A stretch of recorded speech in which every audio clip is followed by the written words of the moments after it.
What up, folks? It's your pal, Coach Vino, and this is the Glass Half Full podcast where we turn setbacks into comebacks. Let's go. Yo, everybody goes through setbacks, but don't let these setbacks make you take a step back. Step back from the situation, put your brush down, envision the picture you're faith in, because everybody goes through. All right, folks, welcome back to the podcast. I am Coach Vino, the people's bartender, your certified coach from the Boogie Down Bronx. I hope all of you are well since the last time we hung out. Coach Vino is doing absolutely fantastic. I'm actually looking forward to taking some time off from coaching and from content creation so I can hang out with my family by the beach and do a little self-inventory, some self-reflection as I go into the second half of the year. But today I want to talk about something that's not quite as relaxing as hanging out by the beach. Today I want to talk about fear. I want to talk about how fear can manifest itself on your path to being the best version of yourself and what you can do to not necessarily overcome these fears, but learn to proceed in spite of them. One of my favorite mindsets is this idea that if you have a fear and you can't necessarily overcome the fear, then you do it scared. To me, this idea, it really embodies the essence of what it is to be courageous and what it is to be resilient. This mindset is really kind of spelling out for you is that waiting for fear to disappear before taking action on your goals, that could lead to inaction. And sometimes the best way to deal with these fears is to move forward despite feeling scared. I remember when I decided to leave the hospitality business for good and go full time into coaching, how scared I was. Because for close to 2 decades, that's how I fed myself. It's how I fed my family, was through hospitality.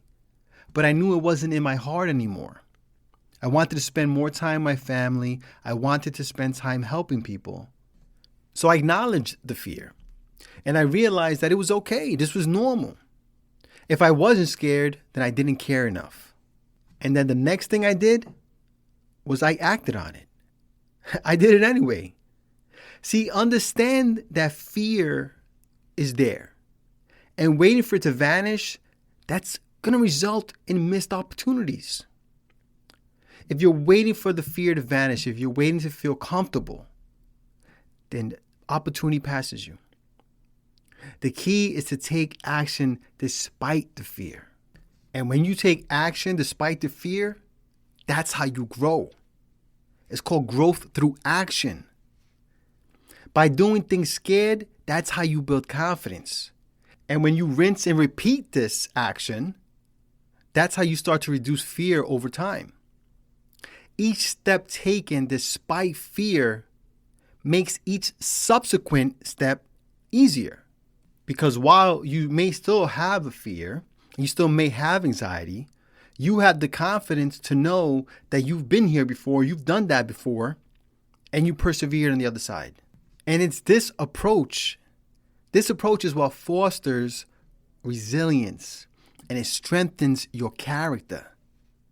And it shows you that courage is not the absence of fear, but it's actually the willingness for you to act in spite of it. And it's this mindset that is so useful in situations like most of you are going through, which involve personal growth. That personal growth might include things like new ventures, public speaking, or any kind of scenario that might otherwise paralyze your ability to act. So now is a good time to start asking yourself, what are the fears that you have that are stopping you from moving forward? The fears that you have that are stunting your growth, that are keeping you from being the best version of yourself. Are you afraid to make a career change despite how much you don't want to be in your current situation? Are you afraid to start a family because maybe you didn't have a good upbringing? Are you afraid to get committed to someone because you had your heart broken in the past? Are you afraid to move to a new city because you're so comfortable where you are and you're afraid you don't know anybody?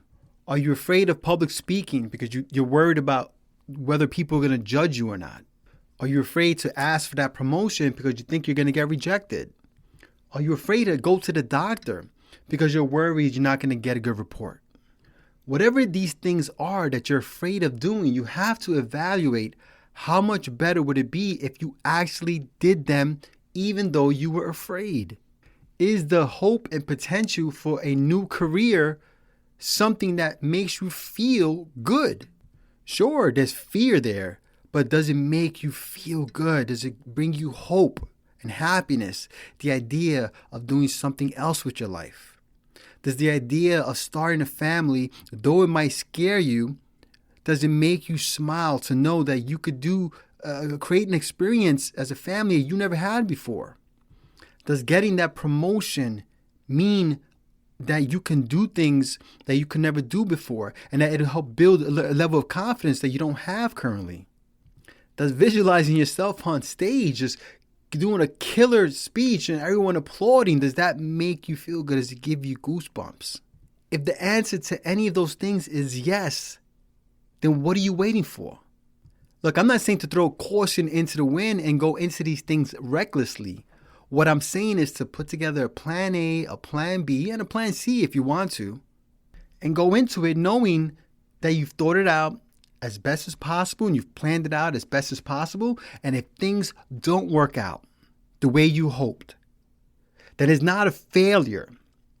It's a lesson, it's an experience, and it's my favorite medication, anti-regret. You know, Lucille Ball has one of my favorite lines. She goes, "I'll never regret the things I've done. I'll only regret the things I haven't done." And that line always resonates so much with me. You know, one thing you'll never hear someone say on their deathbed is, "I wish I had more regrets." That's just not going to happen. Instead, what you're going to hear is, "I wish I followed my dreams more. I wish I, cared more about myself. I wish I spent more time with my family, with my friends. I wish I did the things that I love more." And I can tell you as a coach, with a lot of my clients that are in that transitional part of their lives, that's what they want to do. They want to do the things that they never took time to do. And they feel like maybe they got a late start on it. It's never too late. But there is a point where you're not going to be able to enjoy it the same way. So don't wait till that happens. Enjoy it now. Look, fear is not your friend. But what fear can do is let you know how much you care about something.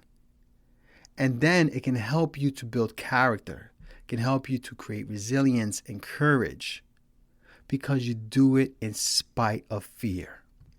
And I can tell you from personal experience, making the changes I've made in my life have been the best thing I've ever done. And I still worry about whether or not this is ultimately going to be a sustainable success, but I don't let that stop me from trying. If anything, it motivates me to do more and to be more, because I know that my greatness is all in the effort that I'm willing to put into it. All right, folks, I hope you enjoyed today's podcast. I hope it motivates you to fight through your fears, to do it in spite of your fears, whatever it is that's holding you back, and being the best version of yourself. If you enjoyed this podcast, please leave a review so you can help Vino feed the hungry algorithm.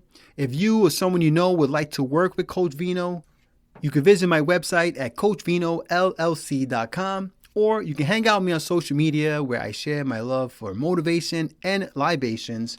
And I can be found anywhere at Coach Vino LLC. And remember, folks, if nobody else tells you, Coach Vino appreciates you. I find it hard to reveal these thoughts and express what I'm feeling in a hip-hop form. But I was born to succeed, so as long as I breathe, ain't nobody on this earth gonna crush my dreams. Yo, this might be the end of the verse, but this is just the start of a new beginning.